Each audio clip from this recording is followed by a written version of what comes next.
Hasn't been a collapse. Definitely would not call it a collapse at all. We've played two top-ranked teams in the country in two of the most tough atmospheres and environments in the country.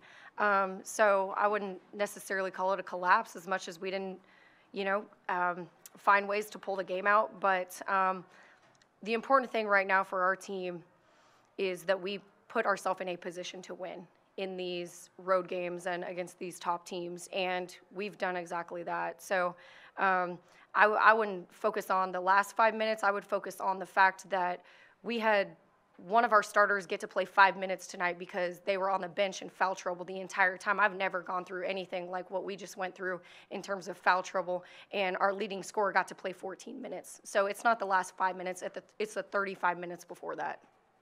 There were 50 fouls calls in this game, and I'm not trying to get you fined or anything like that, but how do you get a rhythm with so many fouls called in a game?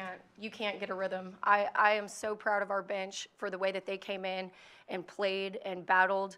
They were put in a situation that, we haven't been in all year, and instead of focusing on who was on the bench, because that was incredibly frustrating, and it kind of felt surreal, but I'm really proud of our bench for coming in and doing what they did. Jacie, this style of game, up-tempo, almost 100 points, close, is this the type of game that you expect your teams to be in every time they play? Or, I mean, this seemed like a fun environment, a fun game to be a spectator, and maybe for you guys too. Yeah, we're having so much fun, and part of our game plan was knowing and respecting the way that OU shoots the three. We feel like we're just as good, and we had a game plan. We were going to let it fly. Our kids were great at it.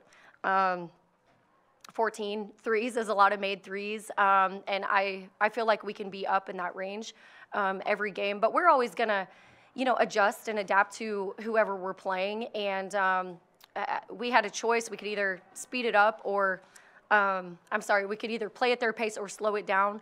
And ultimately, we decided we were just going to play with them. And I thought our kids did a great job of that.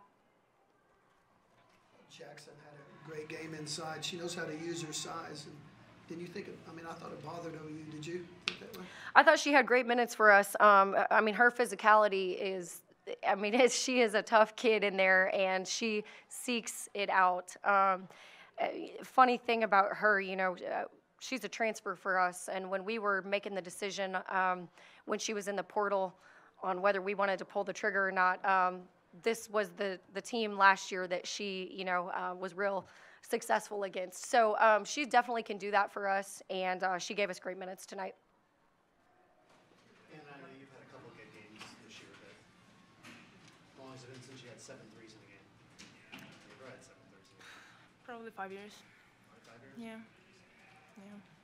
Did you feel that way coming into the game? I don't know. I've just been shooting pretty good in practice, and just the confidence comes with making shots. So just kept shooting, I guess. And Jacie, did you see anything like this coming with Anna, what she's done? Obviously, the last game, scoring 15 against Iowa State, that was the case, but to do what she did tonight. So I want to make sure we're getting her name right because it's Anna Gret. Okay. Thank you. But this girl is a star. And what we saw tonight, this is just the beginning. People have no idea. She was in a tough situation last year at a really great school that was very successful. So she didn't get a lot of minutes. And we have been so excited just for this part of her to come out. She got to us, and if you look and see, she didn't get to play early for us. In fact, she didn't even play our first Big 12 game because she was nursing an injury that she's been battling back and forth because she's always in the gym. She lives in the gym. So it's been kind of hard to get her healthy. We're working on making good choices with that, right? But this girl is, this is just the beginning for her. The future of Oklahoma State women's basketball is so bright because I've got her by my side.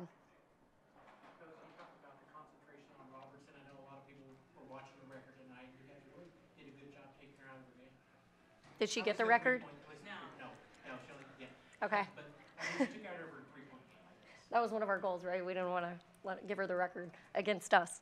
No, she's incredible. I mean, she's elite at what she does. And we actually played a lot of zone tonight, which is borderline crazy against a team like them and a player like her. But of course, I mean, she's at the top of everyone's scout. You know, you got to know where she's at. You got to find her early. She hit a big one late in the fourth quarter in transition that I think really got the crowd going and got the team going. I got nothing but respect for Taylor. She's a great player. Jacie, I know you're not looking for any moral victories or anything. You want actual victories. But to go toe-to-toe in a hostile environment with an in-state rival that, you know, over the last few years, Oklahoma State hasn't done that. Mm-hmm. What does that mean for you guys moving forward? Cowgirl basketball is on the rise. I've been saying it. I think that people can see it. We have found ways to prove it multiple times. Starting back even in November, you know, we got a big win against Florida State, and what we've done in conference, just showing how competitive we can be. And what I'm so proud of is that our kids are just, they're still figuring it out, you know. I mean, we got 12 new players on our team, and only 4 of them had played in a Big 12 game before this. And so I've just been honestly having the time of my life with these girls and this journey that we're on and this process that we're all going through. But like I said, you know, our future is bright, and I couldn't be more excited about what we're doing now, but what I know is coming for us. What have you learned in the first Bedlam game about the rivalry itself?